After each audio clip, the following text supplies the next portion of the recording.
I am Marietu Sidibe and this is QTV News coming to you live from our studios on Kairaba Avenue. Thanks for joining us. And now, here are the main local news headlines. As the Gambia celebrated 57 years of independence from British rule, President Barrow led the commemoration at Makati Square in Banjul. QTV spoke to a historian, Hassum Cisse, and an eyewitness who explained what happened on February 18, 1965, when the Union Jack was lowered and the hoisting of the Gambia flag took place at Makati Square in Banjul. And historian Hassum Cisse also tells us more about how Banjul was being governed by its colonizers around 1816, following the abolition of the slave trade in 1807. The Vice President, Dr. Aissatou Touré, has told parliamentarians that the Gambia Civil Service has 43,000 employees as of late January 2022. Those were our main headlines. Now the news in detail.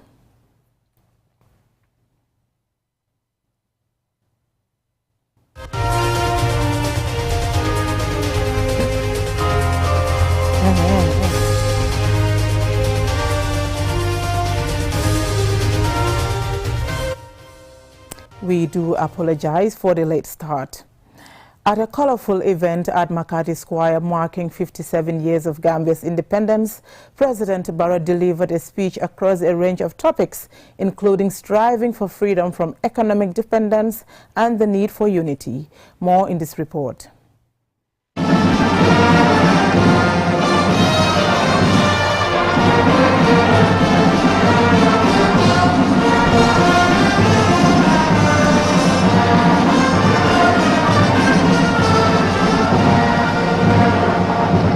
Today marks 57 years since the Gambia attained independence from British rule in 1965.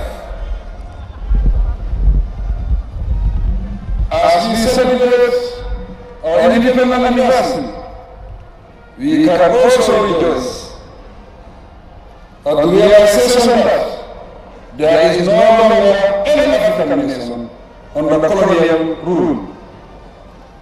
This makes political independence no longer an issue it was decades ago, and it gives a broader significance to the country's independence and justifies our celebration.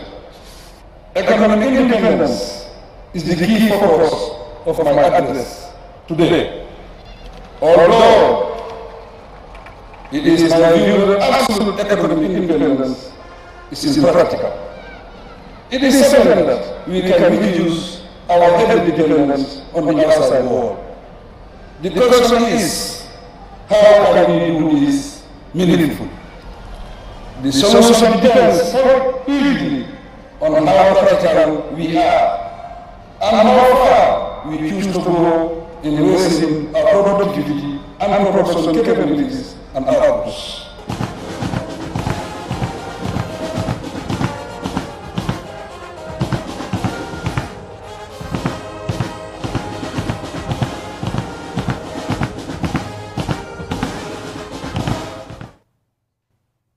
February 18, 1965 was the day Gambia gained independence from Britain. The day witnessed the lowering of the Union Jack and the hoisting of the Gambian flag. QTV spoke to a historian, Hassum Cisse, and an eyewitness who explained what happened on that historic day at Makati Square in Banjul. More in this report. Sir Dawda Kairaba Jawara, who died in 2019 at the age of 95, was a Gambian politician who led the Gambia to independence and was the country's first Prime Minister and President. The Independence Day celebration, held at the Makati Square in Banjul, involved a procession of the army, the police, civil servants, school children, and other citizens. Hassum Cisse, a historian, explains the need to reflect on our Independence Day celebration. Yes, the meaning of independence is exactly to have the freedom to decide your future. When you are independent, you can choose your friends. Nobody chooses them for you.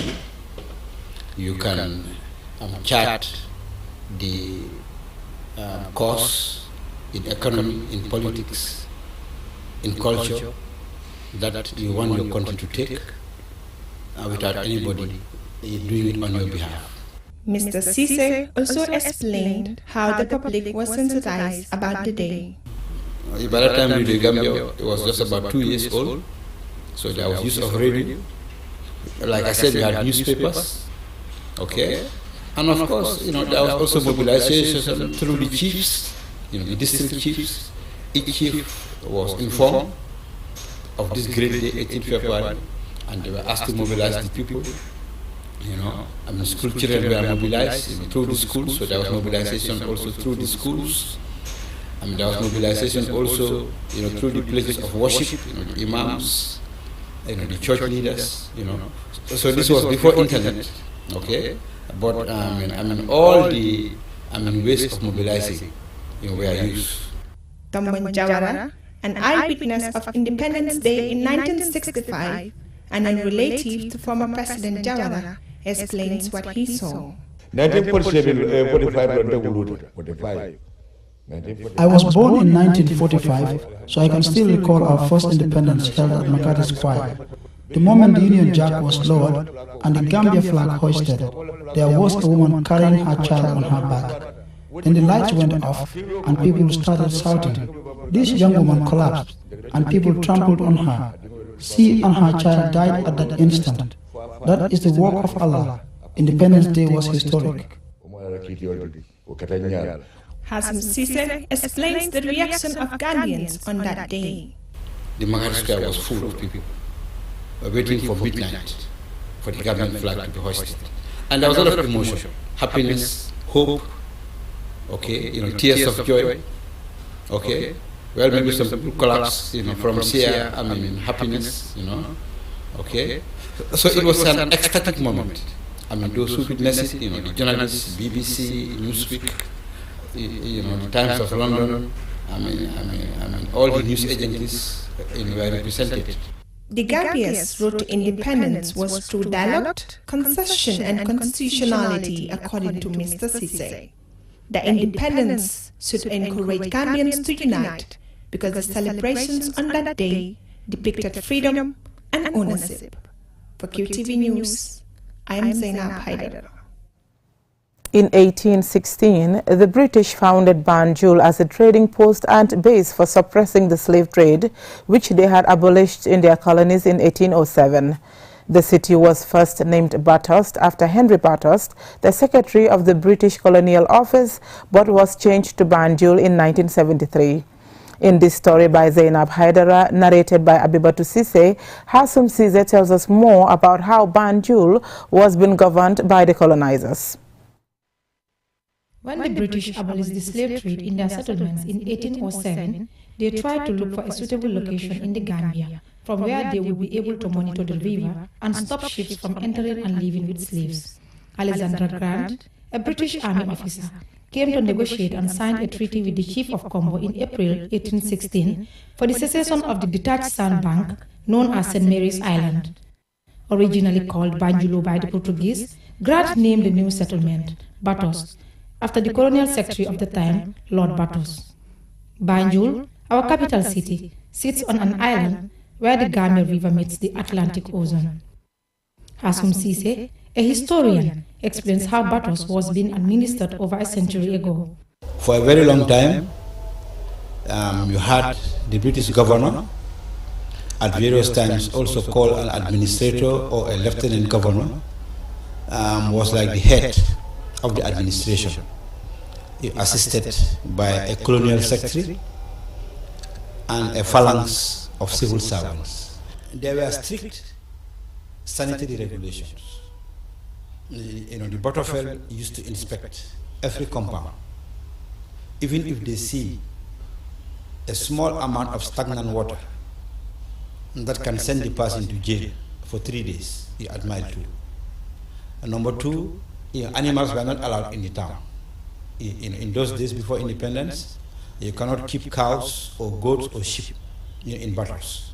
So every morning the police magistrate will hear cases of people who broke the sanitary regulations, and they are either fined or sent to jail for 3 days. Mr. Cisse added that in 1889, the protectorate was declared by the British, and Batos was indirectly under the British, while the protectorate was administered by local rulers.